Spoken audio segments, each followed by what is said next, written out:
I'm here on the same panel with Dr. Pollock and Packenback and all these people in Yale Law School. I was, I guess, the only one who was in elementary school when the Brown decision came down. The decision was extraordinary occasion for jubilance when it was announced, at least for blacks like my family that lived under segregation in Alabama. Now, among whites in the area, they had a different response. Confederate stars and bars began to appear on the flags.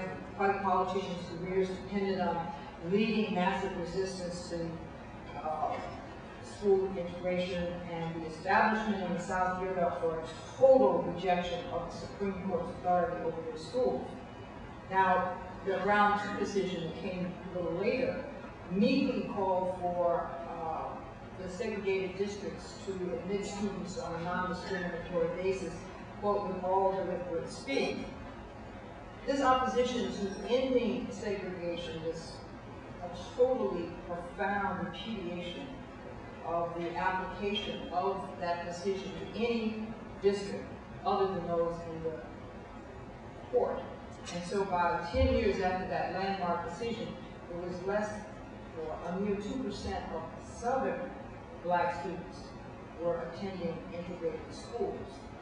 But the black communities geared up to challenge segregation at every level, believing fundamentally that the Supreme Court decision proved segregation was wrong, it was illegal, it was unconstitutional, and that black people had the ear of the court.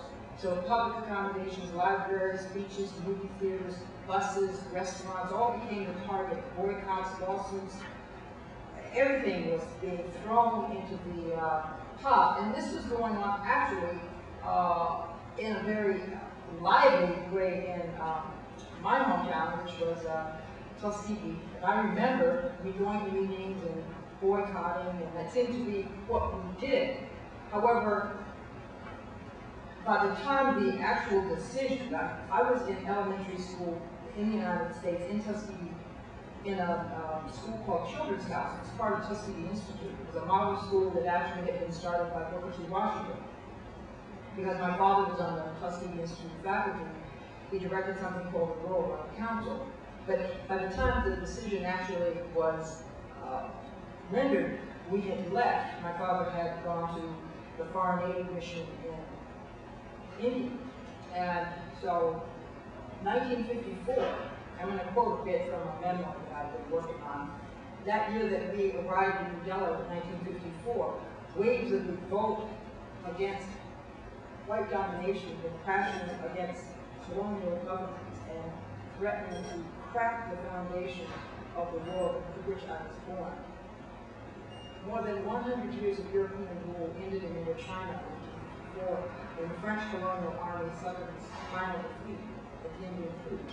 In the independent Vietnam established by victorious communist guerrillas, the stage was being set for American military intervention, which swiftly came to support the non-communist enclave called South Vietnam.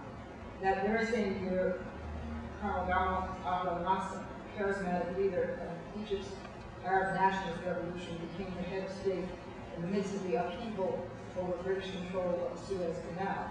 That year, Kenya's colonial government was caught in the midst of a bloody campaign to suppress the uprising of the Mau Mau, African nationals seeking to wrest their independence from Britain.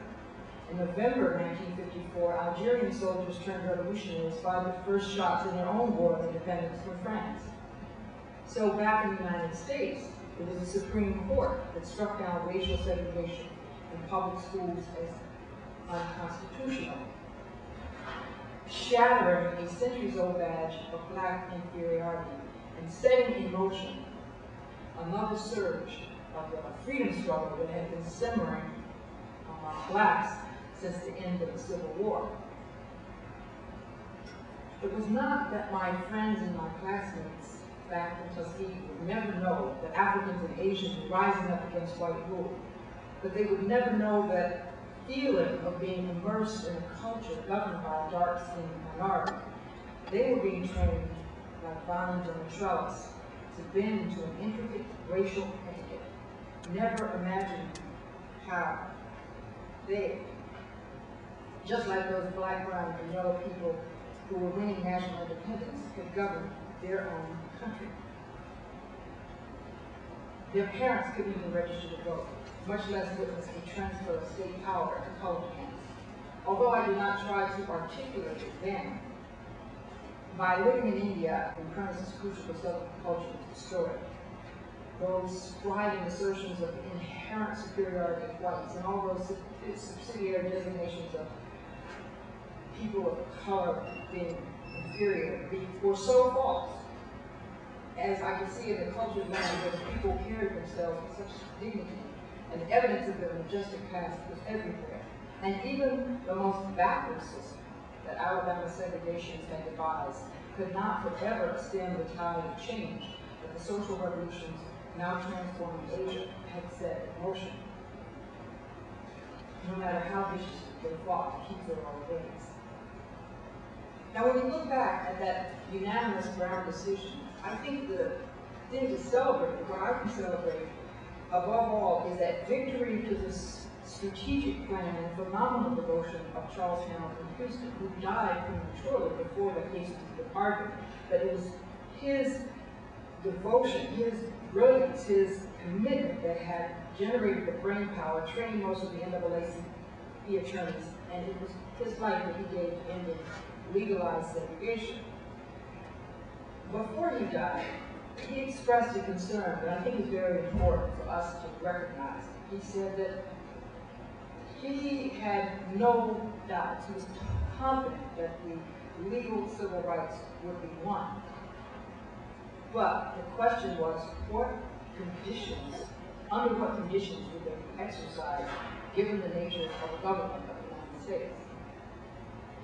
At that time, when he died, the government whipped up into a frenzy of anti-communism, witch hunts, and McCarthyism.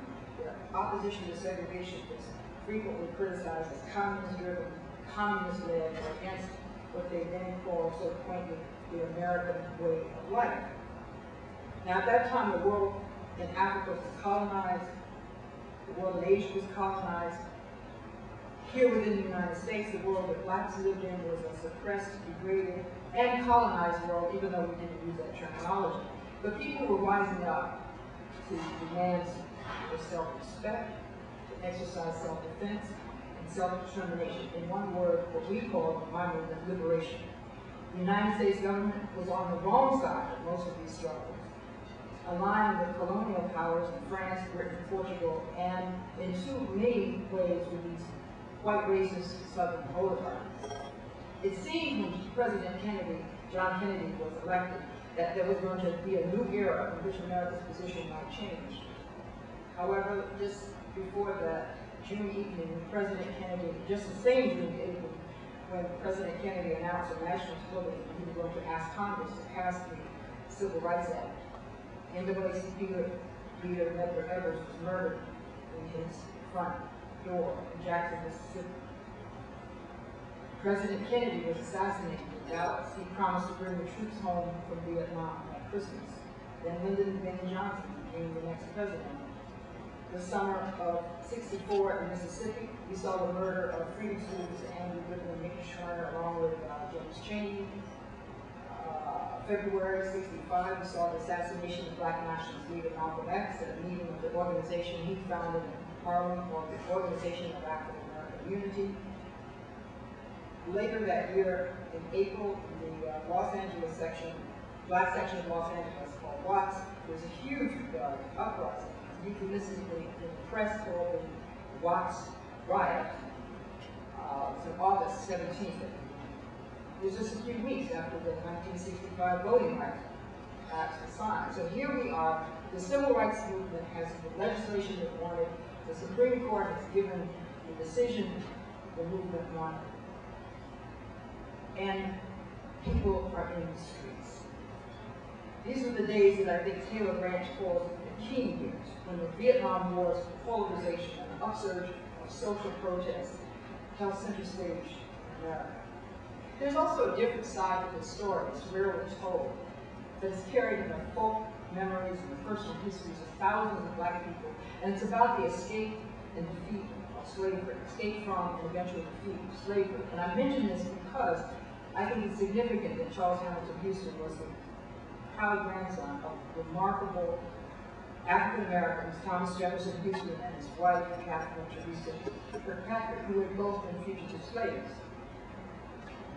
Also, the fighting son of their forebears was represented in all the things that he did and inspired others to do. To believe, as many do, that the civil rights movement was ignited by the 54 decision, I think, is to overlook those tremendous sacrifices, accomplishments, and contributions of thousands of families, freedom-loving families, and their supporters, and their people who helped them in all other areas outside the Black community that have brought us to this point and have continued. So I think that the context, what I was actually going to talk about, I was run through real quickly because it was Brown and Black Power. It was Brown who's the street. The practices that were coercing inferiority that were still in place were what gave rise to Black Power during the process of the transformation of consciousness that was taken through these assassinations, taken through the defeat of the Mississippi Freedom Democratic Party, taken through all sorts of inabilities to transform the blatant racist opposition. The concept was mentioned by Clayton Powell in his speech in the context of the human right to have power in their community and self-determination. What I heard was a demand for solidarity within ourselves, for self-determination. I heard what Stokely said. I was living in Morningside Heights at the time, that integration was a subterfuge for white supremacy, and that we had to organize, not just to have, because he said integration dealt only with color, doesn't deal with poverty. We had to deal with methods of empowerment. And that is what I think has been missing.